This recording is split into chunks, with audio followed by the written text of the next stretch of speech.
Okay, so in this video, let's understand what the k nearest neighbors classification algorithm is all about. Okay, so let's say I have these data points here, and these data points basically belong to blue classes.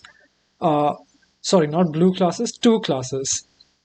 The blue colored data points belong to the positive class, which is class 1, and the red colored data points belong to the negative class, which is class 0. Okay, and from now on in every video I'll just follow the same color scheme. So basically what I have is I have these data points and I have these data points together. So my goal using the k nearest neighbors algorithm is to classify the data points into what class they belong to. So if I have to write this mathematically, I can write it as, my data set is equal to two classes xi comma yi, where xi belongs to Rd, which is a two-dimensional space, Rd, which is a d-dimensional space.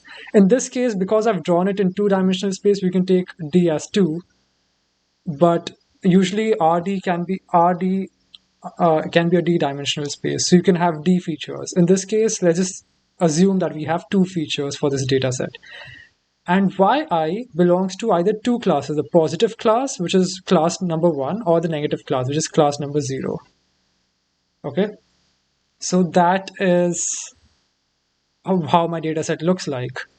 So with the k-nearest neighbors algorithm, what I want to do is, let's say that I have this data point here in the red in class 0, right?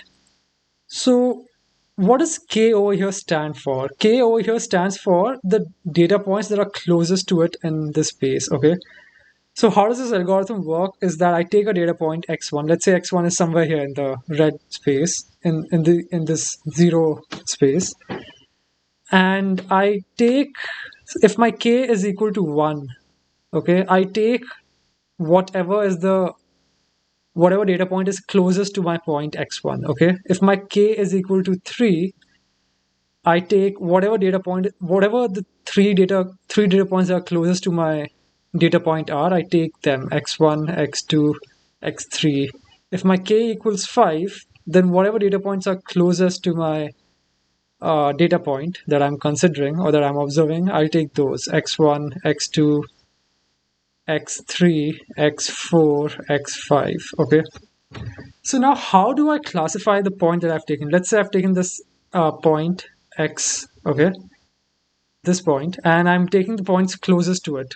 I'm taking for the value of k equal to 1, 3, and 5. So k over here is a hyperparameter that you have to tune for your training data set, and then you have to test with your test data set to see where do you get the best, for what value of k do you get the best results, right?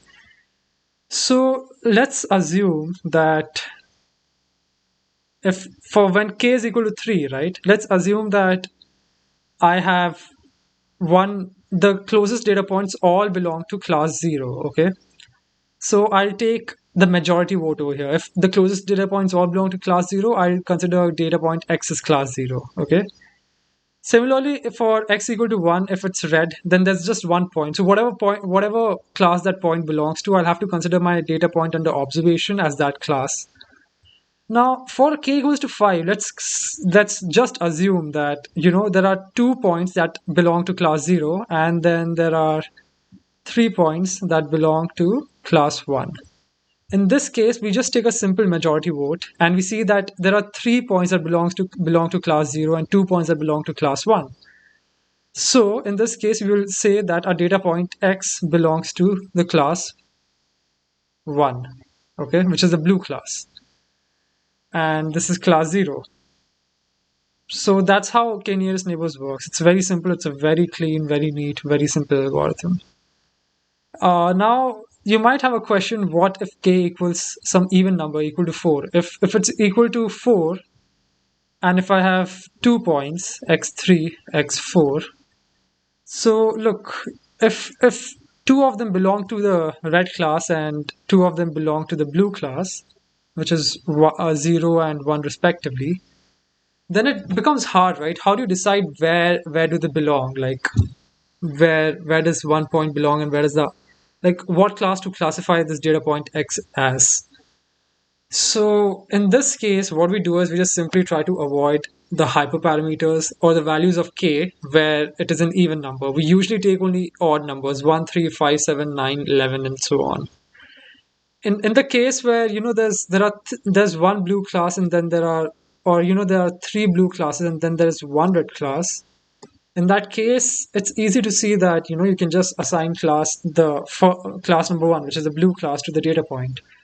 But if they are from but if there are even number of data points in the nearest proximity and they all belong to different classes, as in the first case that we saw, there are two reds and two blues, then it gets hard to classify the point.